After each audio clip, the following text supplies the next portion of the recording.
সামিয়া ঠিকই যাবে তো, তুমি চুপ থাকো না, কোনো কথা বলি। তোমার বাচ্চার কথা একটা চিন্তা করছো না কেন?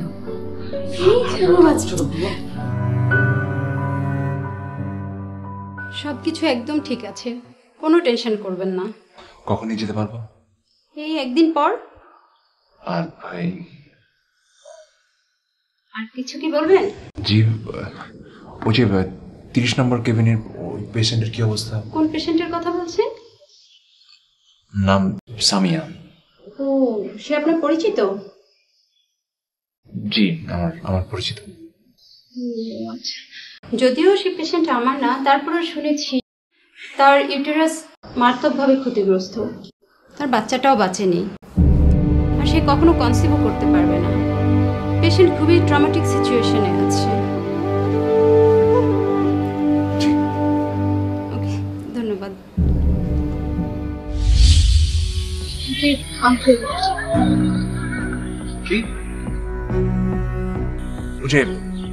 কি যেন ওষুধ আছে না, খেলে আর কোনো প্রবলেম হয় না? আবির, আমি 4 months এর প্রেগন্যান্ট। হোয়াট?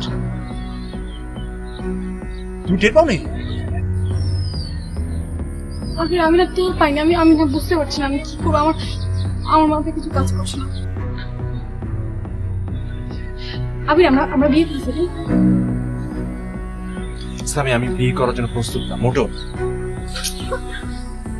আবির, বিয়ে করতে তো আমিও প্রস্তুত না, কিন্তু এমন একটা সিচুয়েশন ক্রিয়েট হয়েছে যে এখন বিয়ে ছাড়া। সিচুয়েশনটা তুমি ক্রিয়েট করেছো যাতে আমরা বিয়ে করি।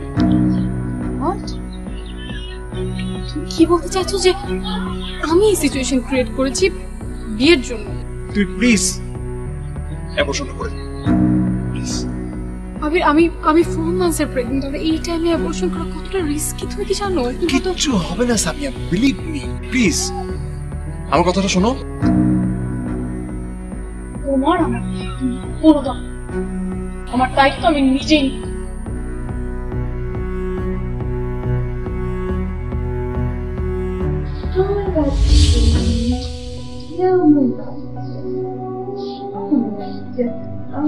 সামিয়া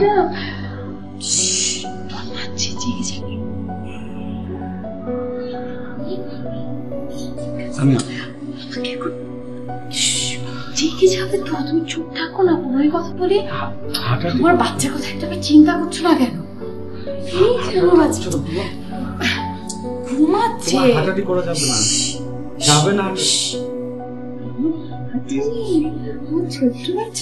ঘুমাচ্ছে তো, তুমি কেন এমন করছো বলো তো? ঘুমাচ্ছে, তুমি দেখতে পাচ্ছ, তারপর তুমি এমন করছো। কি ধরনের বাবা তুমি? তোমার হাঁটাহাঁটি করা যাবে না। আমার বাচ্চা, আমার ছোট্ট বাবা এখন ঘুমাবে। যা, আমার ছোট্ট বাচ্চা ঘুমা। এই তো আমার ছোট্ট বাচ্চা। কংগ্রেচুলেশন ভাইয়া। আরে ভাবি, কংগ্রেচুলেশন। ভাবি, ভাতিজার একসাথে দুজনকে নিয়ে এনে তো বিপদে ফেলেছে। একসাথে দুজনের জন্য দুটো খেলনা কিনে নিয়ে আসতে হচ্ছে। আহা, তুমি এসব আনতে গেলে কেন? ভাতিজা বলে কথা ভাবি। ভাতিজাদের নাম কি রাখবেন? তুমি চাচা, তুমি রেখো। দুজনের নাম কিন্তু মিলিয়ে রাখবেন, ঠিক আছে, যাতে চিনতে পারি আমরা। আমার চিনতে তো সমস্যা হবে না, কিন্তু তুমি তো চাচা, তোমারও চিনতে সমস্যা হবে না কিছুদিন পরে। আসি আসি বাবা, বাই ভাবি, ভাই।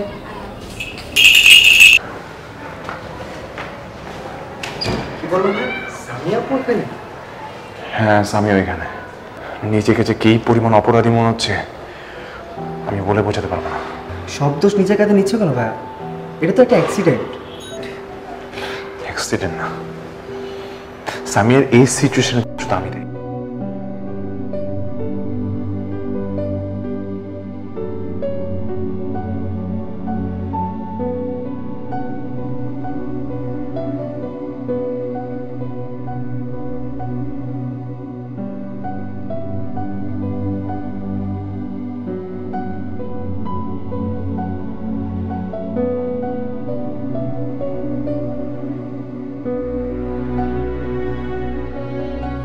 আসলে মানসিক ট্রমার মধ্যে দিয়ে চলছেন। হ্যাঁ, তো কিছুদিন এখানে অবজারভেশন থাকুক, আশা করি ঠিক হয়ে যাবে।